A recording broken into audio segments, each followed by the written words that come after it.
The massive trading station floated in the darkness of space like a giant metal spider. Its long arms stretched out in all directions, connecting different sections where aliens from across the galaxy came to buy and sell their goods.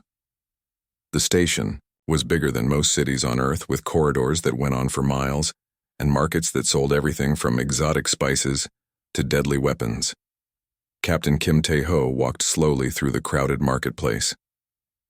His boots made soft clicking sounds on the metal floor as he moved between the stalls. His crew of 12 humans followed behind him, staying close together in the sea of strange alien faces. They had traveled for months to reach this place, carrying hopes of peace and friendship between Earth and the rest of the galaxy. The humans looked small and fragile compared to the other creatures around them. Lee Soo-bin, the ship's diplomat, carried a bag full of gifts from Earth, including paintings, music recordings, and books of poetry. She hoped these presents would show the aliens that humans were a peaceful race who valued art and beauty. Park Jin-woo, their chief scientist, had prepared detailed reports about human medicine and farming techniques that could help feed hungry worlds, and they were not alone in this vast station. The Vorthan Empire controlled this entire sector of space, and everyone knew their reputation. The Vorthans were born killers with bodies designed for war. Their skin was covered in black scales harder than steel, and their hands ended in razor-sharp claws that could cut through metal like paper. Their blood was a bright green color that could melt through almost anything it touched. War Commander Thek was the most feared Vorthan in the entire empire. He stood 9 feet tall with muscles like twisted cables under his dark scales. His yellow eyes glowed with a cold intelligence that had planned the destruction of a dozen worlds. His crew of warriors followed him everywhere, ready to kill at his smallest command. When Thek first saw the humans walking through the market, he stopped and stared. These strange pink creatures looked so weak and soft. Their ship was tiny compared to his massive war vessel, and their weapons looked like toys next to Vorthan battle gear. He had heard stories about these new aliens called humans, but seeing them in person made him laugh. They looked like they would break if someone touched them too hard. The other aliens in the market noticed when Thek started following the human group. Everyone knew what that meant. The war commander was hunting, and these poor humans had no idea how much danger they were in. Some of the alien traders began to whisper among themselves, placing bets on how quickly the humans would die. Lee Soo-bin noticed the attention they were getting and tried to stay calm. She had studied alien cultures for years and knew that showing fear would only make things worse. She walked up to a group of Vorthans, including Thek, and bowed, politely according to their customs. Then she began to speak in careful diplomatic language, offering gifts of friendship from the people of Earth. Thek listened to her words, but his mind was already made up. He had not come here to make friends with weak creatures. He wanted to test these humans to see what they were really made of. The galaxy was full of races that talked about peace, but ran away when real danger appeared. He suspected these humans were just another group of cowards hiding behind pretty words. The war commander stepped forward until he was standing directly in front of Captain Kim Tae-ho. The human looked up at the towering alien without flinching, even though Thek could have killed him with one swipe of his claws. The captain was not a large man by human standards, but he stood straight and met the alien's yellow gaze without fear. In the Vorthan language, Thek issued a formal challenge to single combat. This was an ancient tradition among his people, and refusing would be seen as cowardice by every alien in the station. The challenge meant that Kim would have to fight Thek alone, using whatever weapons they chose. If Kim lost, he would die, and his crew would become Thek's prisoners. The marketplace fell silent. As word of the challenge spread, aliens began gathering around them, forming a large circle. Some had never seen humans before and were curious about what would happen. Others had heard rumors about these new creatures and wanted to see if the stories were true. The betting began immediately, with most aliens wagering on how many seconds the human would survive. Captain Kim understood what was happening, even before the translator finished explaining the challenge. He looked around at his crew and saw the worry in their eyes, but also their trust in his leadership. They knew he would do whatever was necessary to protect them. He thought about trying to refuse the challenge, but realized that would only delay their deaths, not prevent them. Park Jin-woo stepped forward and offered to take Kim's place in the fight. He was younger and stronger than the captain, and felt responsible for getting them into this situation. But Kim shook his head. He was the leader of this mission, and the responsibility was his alone. Lee Subin tried to negotiate with Thek, offering valuable trade agreements in exchange for avoiding the fight. But the war commander was not interested in deals. Kim accepted the challenge in a clear, steady voice that carried across the silent marketplace.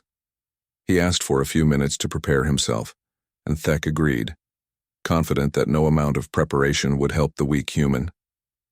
The captain walked back to his crew and spoke quietly with each of them, giving final instructions and saying goodbye just in case he did not survive the next hour. Dr. Choi Min-ho.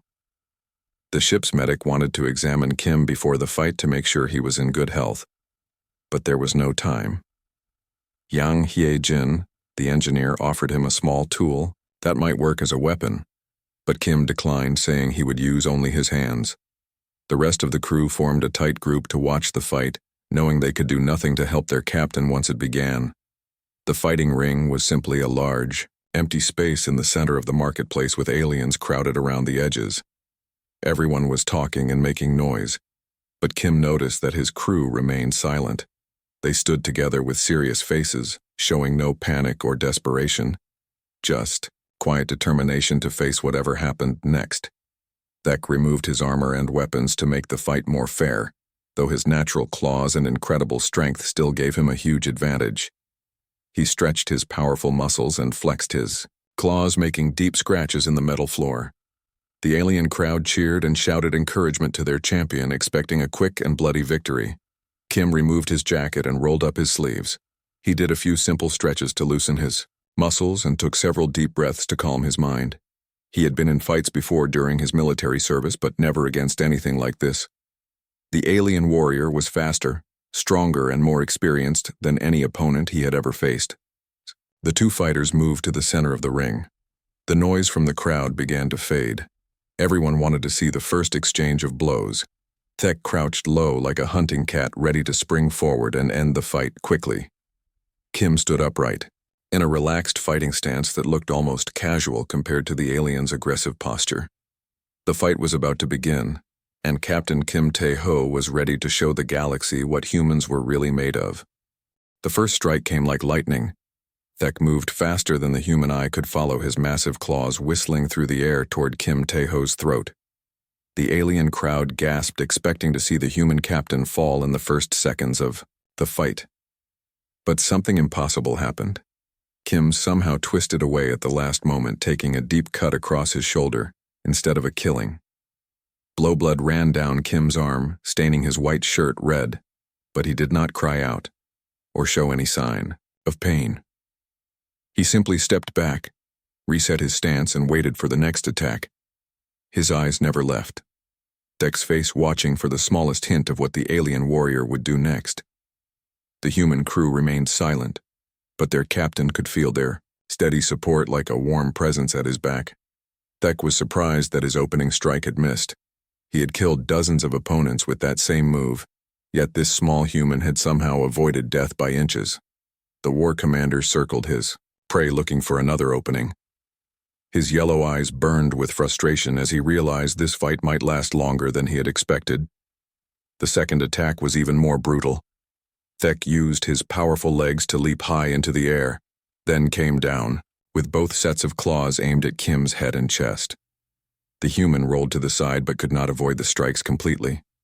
The alien claws raked across his back, leaving 4 deep cuts that would have crippled most beings. Kim stumbled forward, but stayed on his feet. Dr. Choi Min-ho wanted to rush into the ring to help his captain, but Yang Hye-jin held him back. They all knew that interfering would mean death for everyone. The rules of single combat were sacred among the aliens, and breaking them would be seen as the highest form of dishonor. The human crew could only watch as their leader faced the impossible odds alone. An hour passed, then 2. The alien crowd began to murmur in confusion. They had expected the fight to be over in minutes, but the human refused to fall. Kim was covered in cuts and bruises, his clothes torn and bloody, but he kept fighting back. Every time Thek thought he had delivered a killing blow, the human would somehow survive and continue the battle. Thek's attacks were becoming less precise. The war commander had never fought anyone who could absorb such punishment and keep fighting his own species, either won quickly or died quickly. This slow, grinding battle was completely outside his experience. He began to feel something he had never felt before in combat, a cold thread of doubt creeping into his mind. Kim had developed a strategy that was invisible to most of the watching aliens. He was not trying to match Thek's speed or strength. Instead, he was studying the alien warrior's patterns, learning his timing and waiting for the perfect moments to strike back. Each of Kim's counterattacks was small and precise, targeting nerve points and pressure spots that would slowly wear down his massive opponent, Lieutenant. Nam Da-un watched her captain with growing amazement. She had served under Kim for 3 years and had never seen him give up on anything. Whether it was a broken ship system or a difficult diplomatic problem, he always found a way to push through. But seeing him apply that same stubborn determination to a life-or-death battle was both inspiring and terrifying. The alien crowd was getting restless. Many had bet their money on a quick Vorthon victory and were now watching their bets disappear as the fight dragged on. Some began to cheer for the human not because they liked him, but because his refusal to die was the most entertaining thing they had seen in years. By the 3rd hour, Thek was breathing heavily. His attacks were still dangerous, but they lacked the explosive power they had shown at the beginning. The war commander had fought in hundreds of battles, but never against an opponent like this. The human seemed to have an unlimited ability to absorb damage and keep fighting. Kim was hurt badly, but his mind remained clear and focused. He had learned to read Thek's movements and could now predict where the next attack would come from. This allowed him to avoid the worst damage while landing his own small strikes. The cuts on his body were painful but not life-threatening. Thanks to his careful defensive work, Sergeant Kang Ho-shuk noticed something that made his blood run cold. The other aliens in the crowd were no longer laughing or making jokes about the weak human. Instead, they were watching Kim with a mixture of fear and fascination. These predator species had built their entire culture around the idea that the weak should serve the strong. But here was a being who refused to accept that he was weak. The 4th hour brought a change in the fighting. Kim began to move with more confidence while Thek started to make mistakes. The alien warrior was tired and frustrated. His long claws, which had been his greatest weapons, were now feeling heavy and slow. The human captain sensed this shift and began to press his advantage. Park Jin-woo watched through his scientific mind, analyzing what he was seeing. The captain was not just surviving, he was actually winning through pure endurance. The human body was not stronger than the Vorthon form, but it was built for long-distance running and sustained effort. This evolutionary advantage was now being used in a way that no alien had ever seen before. The alien crowd began to shift uncomfortably as they realized what was happening. The small pink creature they had dismissed as prey was slowly defeating their champion through sheer force of will. This challenged everything they believed about strength and weakness. The whispers in the crowd grew louder as different species tried to understand what they were witnessing. Thek made a desperate attempt to end the fight quickly. He gathered all his remaining strength and launched himself at Kim with everything he had left. But the human was ready. For this move, he had been watching for signs of desperation and knew that tired fighters often made this kind of all-or-nothing attack. Instead of dodging, Kim did something that shocked everyone watching. He stepped forward into the attack, absorbing a terrible blow to his chest, but using Thek's momentum to grab the alien warrior. As they crashed to the ground together, Kim applied a simple wrestling hold that he had learned during his military training. For the first time in the fight, Thek found himself on the ground with the human on top of him. The position was not dangerous by itself, but the psychological impact was enormous. The greatest warrior in the Vorthon Empire was being held down by a creature he had thought was weak and helpless. Alien crowd fell completely silent as they stared at this impossible scene. The betting had stopped. The cheering had ended. Everyone was trying to process what their eyes were telling them. The human had not just survived, he had gained control of the fight through methods that none of them understood. Kim looked down at the alien warrior beneath him and spoke for the first time since the fight began. His voice was calm and steady, despite his injuries showing no anger or hatred toward the being who had tried to kill him. He simply asked if Thek was ready to yield. The war commander stared up at the human captain, seeing something in those eyes that he had never encountered before. It was not the cruel satisfaction of a predator, or the desperate relief of prey. It was something else entirely, a quiet strength that seemed to come from deep inside the human soul. As the 5th hour of combat began, everyone in the marketplace knew they were witnessing something that would change the galaxy forever. The 5th hour brought whispers that spread through the trading station like wildfire. Word traveled fast through the metal corridors and crowded market areas that something impossible was happening in the fighting ring. Aliens from every level of the massive structure began abandoning their business to witness the unthinkable sight of a human, not just surviving against a Vorthan war commander, but actually winning. More creatures pressed into the marketplace until the ring was surrounded by thousands of alien faces. Each species represented had their own legends about Vorthan warriors, and all those stories ended the same way, with the Vorthans standing victorious over the broken bodies of their enemies. But today those ancient stories were being rewritten by a small human who refused to accept defeat. Kim Tae-ho pushed himself back to his feet, his body screaming in pain from dozens of cuts and bruises. His white shirt was now completely red with blood, and his breathing was labored, but his eyes still held that same calm focus they had shown at the beginning of the fight. He moved like a man who was simply doing his job, not like someone fighting for his life. Thek rolled over and struggled to stand, his massive frame shaking with exhaustion. The war commander had never experienced anything like this in his centuries of combat.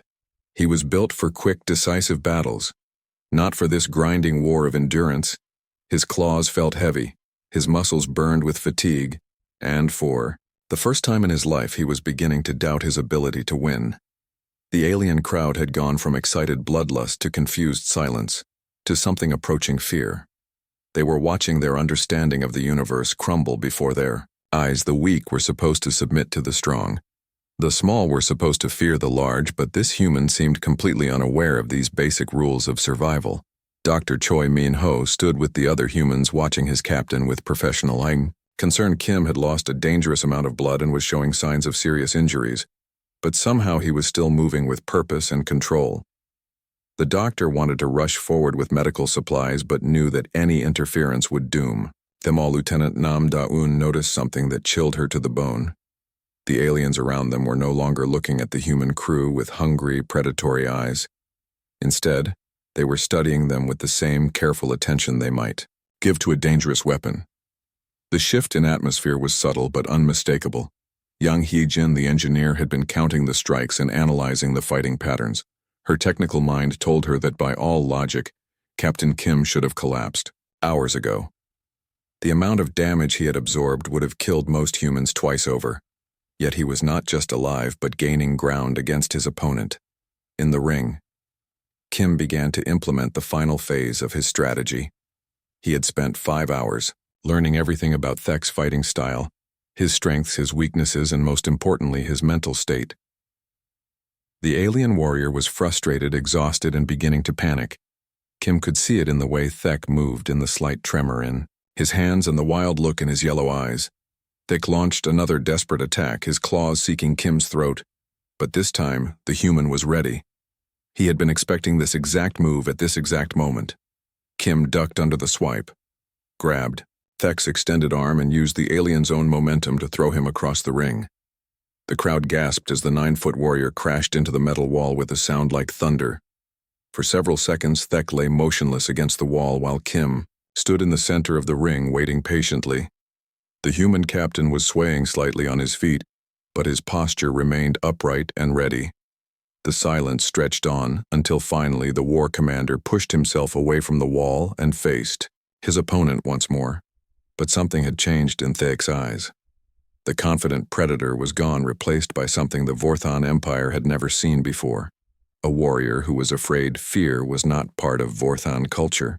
They were taught from birth that they were the apex predators of the galaxy. Yet here was their greatest champion, looking at a small injured human with genuine terror. Sergeant Kang Ho-seok realized what was happening and felt his own fear creep up his spine. The aliens around them were not just watching a fight anymore. They were trying to understand what kind of creature could do this. A being that refused to die, refused to submit, and somehow grew stronger. As the battle continued, was outside their comprehension park. Jinwoo saw the scientific implications of what they were witnessing. Human endurance was legendary on Earth, but he had never seen it applied as a weapon before. Kim was not just surviving, he was using his ability to absorb punishment as a tactical advantage, wearing down an opponent who was physically superior in every measurable way. The 6th hour began with Thek moving like an old man, his previous speed and grace replaced by clumsy, desperate swipes. Kim had been hurt badly, but his movements were becoming more precise as he learned to work around his injuries. Every strike the human landed now carried the weight of 6 hours of accumulated knowledge about his opponent's weaknesses. The alien crowd began to back away from the ring as if the fight itself was contagious. Some species that had ruled through fear for thousands of years were suddenly questioning whether their methods would work against creatures like this. If humans could not be broken through violence, then the entire foundation of galactic power was meaningless. Communications specialist O.G. Wu watched the faces around them and saw something that made her stomach turn.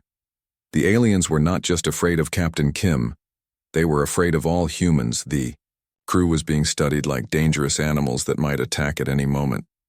Even though they stood quietly and showed no aggression, the other species now saw them as threats. That made his final desperate gambit, gathering every bit of strength. He had left for one massive all-out assault. He roared a battle cry that echoed through the marketplace and charged at Kim with the fury of a dying star. His claws extended, his muscles bulging with the last reserves of his power. Kim stood perfectly, still until the last possible second, then moved with a speed and precision that shocked everyone watching. He did not dodge or block. Instead, he stepped forward into the attack, allowing Thek's claws to rake across his chest while his own hands found pressure points on the alien's neck and shoulder. The two fighters crashed to the ground together, but only one of them got back up. Kim rose slowly, his shirt hanging in tatters and fresh blood running down his body. Thek lay motionless on the metal, Flora's yellow eyes staring up at the ceiling in shock and defeat. The marketplace was so quiet that the sound of Kim's breathing seemed loud. The human captain looked down at his fallen opponent and did something that would be talked about across the galaxy for generations. He extended his hand to help Thek stand up. This simple gesture of mercy and respect toward an enemy who had tried to kill him sent ripples of confusion through the alien crowd. They had expected either triumph or revenge, but not this quiet dignity and victory. Kim helped the war commander to his feet, then stepped back and bowed slightly according to Vorthan custom. The fight was over, but the real battle for the future of the galaxy was just beginning. The news spread across the galaxy faster than light itself. Within hours of the fight ending, every major species had received reports about the impossible victory. Trading ships carried the story from system to system, while military commanders sent urgent messages to their homeworlds. The message was always the same. A single human had defeated a Vorthan war commander through pure endurance, and then shown mercy to his fallen enemy. On the crystal world of Nexus Prime, the ruling council of the Drak Empire held an emergency meeting. The Drak were master psychologists who conquered other species by breaking their minds before battles even began. They had perfected the art of causing despair and hopelessness in their enemies, making victory easy and bloodless. But how could they break creatures who seemed immune to despair? High Chancellor Vex paced around the glowing crystal table where his advisors sat in worried silence. The Drak leader had purple skin covered in intricate tattoos that showed his rank and achievements. His large black eyes could see into the deepest fears of most beings, but the reports about humans suggested these new aliens might be different. The humans had continued their diplomatic mission after the fight, visiting world after world as if nothing unusual had happened. Captain Kim Tae-ho acted like defeating the galaxy's most feared warrior was simply part of his job. His crew showed the same calm confidence, treating each new encounter as an opportunity for friendship, rather than a potential threat. Communications specialist O.G. Wu had been monitoring alien transmissions, and what she discovered was deeply disturbing. Species that had been enemies for centuries were now sharing information about the human problem. Pirates and military forces were comparing notes while trading empires discussed how to handle these strange new creatures who did not follow the normal rules. On the waterworld of Aquanus, local warlord Crex decided to test the humans himself. He ruled through fear and violence, keeping his people in line by showing them what happened to those who opposed him. When Captain Kim and his diplomatic team arrived, Crex arranged a special demonstration for their benefit. The demonstration took place in a massive underwater arena, where prisoners were forced to fight giant sea monsters for the entertainment of the crowd. The creatures were designed to kill, slowly giving the audience time to enjoy the suffering. Crex watched his human guests carefully, expecting to see fear, horror, or disgust that he could use against them later. But the humans reacted in a way that no one expected. Instead of being frightened or impressed, they began taking notes. Dr. Choi Min-ho studied the sea monsters, looking for weak points in their natural armor. Park Jin-woo analyzed the water composition to understand how the creatures survived in the toxic environment. Lee Soo-bin, the diplomat, asked polite questions about whether the prisoners might be interested in protective equipment that could help them survive longer. She spoke as if discussing the weather rather than watching people die. Security Chief Lim Ye-jin quietly calculated how many people could be evacuated from the arena if an emergency occurred. Warlord Crex felt a chill run down his spine as he watched the humans react to his carefully designed horror show. They were not afraid of the violence, they were trying to solve it. Their minds immediately went to ways they could make the situation better for everyone involved. This was perhaps more disturbing than their legendary endurance. When Crex asked what humans did with their own prisoners, Lim Ye-jin explained their rehabilitation programs with the same calm tone she might use to discuss lunch plans. She talked about education, job training, and mental health support, as if these were obvious solutions to criminal behavior. The warlord had never heard of such concepts. The human crew visited the prisoner cells after the demonstration, offering medical care to the wounded fighters. They did not ask for permission or payment. They simply saw people who needed help and provided it. Several prisoners broke down crying when they realized these strangers were showing them kindness with no expectation of reward. Word began to spread through the Aquanus underground that humans were different from other species. They did not just survive harsh treatment, they actively worked to make things better for everyone around them. This news traveled quickly through networks of slaves and oppressed peoples across the galaxy. On the desert world of Keth, the Serpent Lords received detailed reports about human behavior.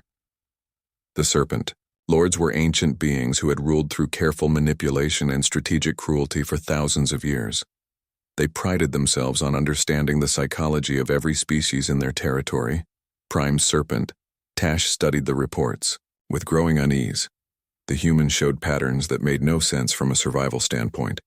They helped their enemies. They shared resources with strangers, and they refused to abandon hope, even in impossible situations.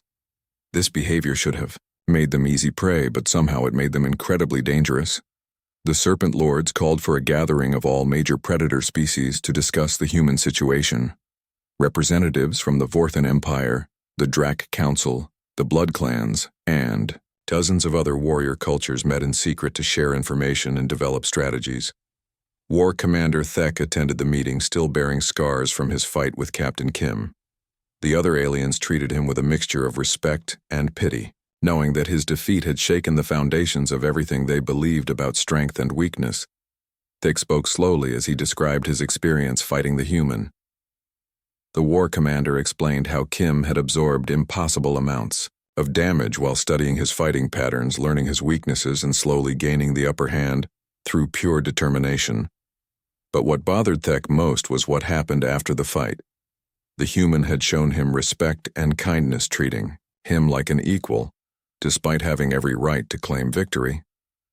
This revelation sent shockwaves through the assembled predators. They understood violence and conquest, but mercy toward defeated enemies was a completely foreign concept. The idea that someone would help an opponent who had tried to kill them challenged their entire worldview. The meeting continued for days as different species shared their encounters with humans. Each story followed the same disturbing pattern. The humans would arrive offering friendship and trade. They would face whatever threats or challenges were thrown at them with calm determination, and they would try to make the situation better for everyone involved.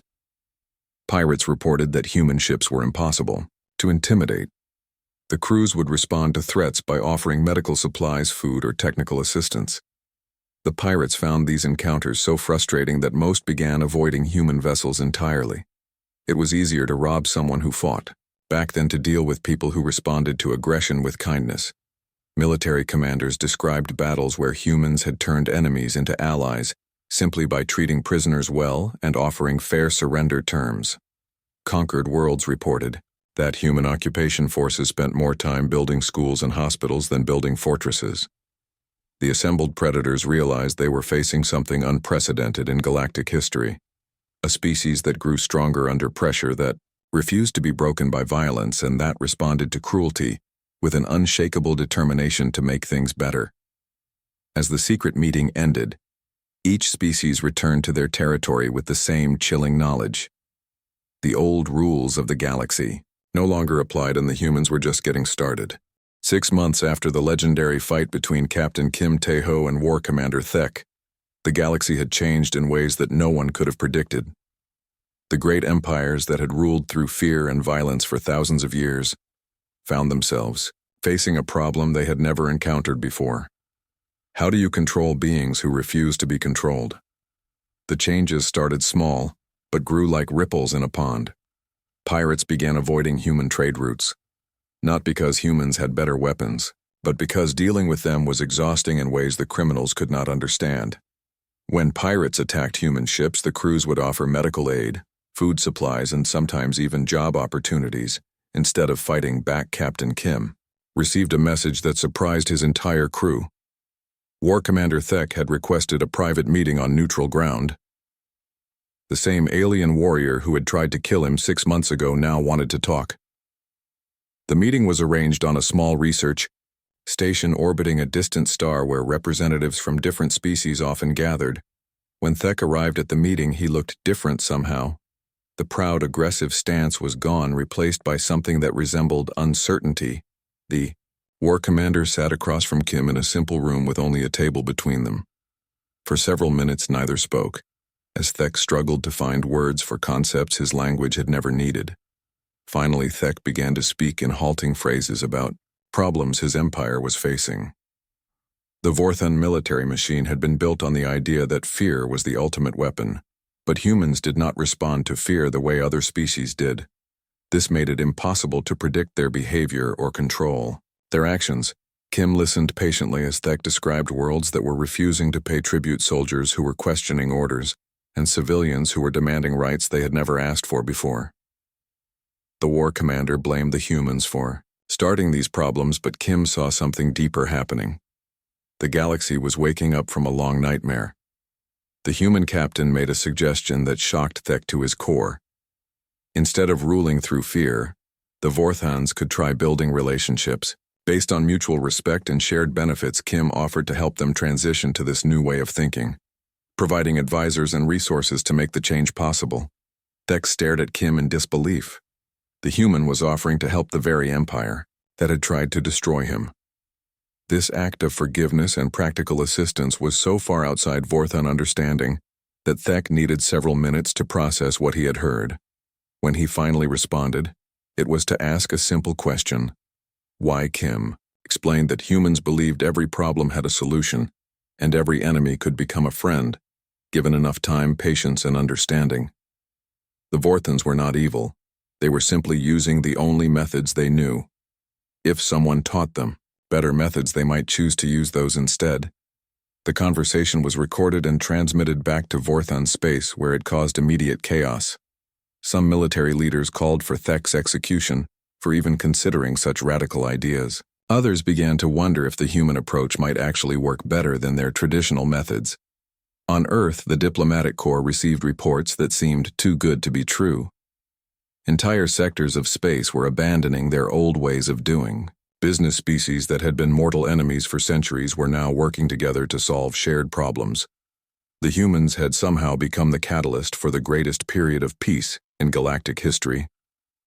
Engineer Park, so young, led a team that traveled to former slave worlds, helping them build defensive systems and establish independent governments. Instead of seeking revenge against their former oppressors, these liberated peoples followed the human example of focusing on building better futures rather than punishing past wrongs. Pilot Ryu Min-jun established trade routes that connected previously isolated worlds, creating economic incentives for peace. His ships carried not just goods, but also teachers, doctors, and engineers who helped developing planets improve their technology and living standards. The pilot treated every world the same, whether they were rich or poor, advanced or primitive. Dr. Choi Min-ho opened medical clinics on dozens of worlds, teaching alien doctors human techniques for treating trauma and disease. His approach focused on healing both physical and mental wounds caused by centuries of warfare. The alien patients were amazed by the concept of medicine that treated the whole person rather than just symptoms. The most dramatic changes happened in the criminal underworld. Pirates, warlords, and slavers found their old business models falling apart. Human influence was spreading the idea that everyone deserved basic rights and freedoms. The oppressed populations they had once controlled were now demanding better treatment and getting support from unexpected sources. Communications specialist O.G. Wu monitored transmissions from across the galaxy and discovered something remarkable. Former enemies were now sharing technology resources and knowledge freely. The competitive atmosphere that had driven conflict for millennia was being replaced by cooperative efforts to solve common problems. On the crystal world of Nexus Prime, High Chancellor Vex made an announcement that sent shockwaves through Drax society. The Empire was officially abandoning its policy of psychological warfare and conquest. Instead, they would focus on using their mental abilities to help other species overcome trauma and build healthy relationships. The Blood Clans, notorious for their ritual combat and warrior culture, began establishing schools where young fighters learned discipline, honor, and protection, rather than just violence. Their new philosophy emphasized using strength to defend the weak rather than dominating them. Warlord Crexon Aquinas released all his prisoners and converted his underwater arena into a research facility for studying marine life. His former gladiators became the first graduates of a new program that trained environmental scientists. The warlord himself took classes on sustainable resource management. The Serpent Lords faced the biggest challenge of all. Their entire society was built on manipulation and control, concepts that made no sense in the new galactic order. Some adapted by becoming counselors and negotiators, using their psychological skills to help resolve conflicts peacefully. Others retreated to isolated worlds, unable to function in a universe where honesty was valued over cunning. Lieutenant Nam Da-un watched these changes with amazement as she compiled reports for Earth Command. The mission that had started as a simple diplomatic contact had somehow transformed the entire galaxy. Humans had not conquered anyone or forced their beliefs on others. They had simply shown by example that there were better ways to live security. Chief Lim Ye-jin established training programs for former soldiers and pirates, teaching them skills they could use in peaceful occupations. Many graduates became teachers, construction workers, or medical assistants, finding purpose in building rather than destroying. The programs were so successful that requests for new schools came from every sector. Captain Kim filed his final mission report to Earth Command as his ship prepared for the journey home. The report was simple and straightforward, like everything else about Kim. He described their successful establishment of trade relations and diplomatic contacts, but mentioned the broader changes in galactic civilization only as a footnote. The galaxy's former predators had learned to fear something they had never encountered before. Beings who responded to every challenge with stubborn optimism, who treated enemies like future friends, and who absolutely refused to accept that any problem was unsolvable. As the human ship jumped to hyperspace heading back toward Earth, Captain Kim allowed himself a small smile. The mission had been a success. But more importantly, the galaxy was finally learning what humans had always known. Tomorrow could always be better than today, if people were willing to work together to make it happen. The age of fear was ending, and the age of hope had begun.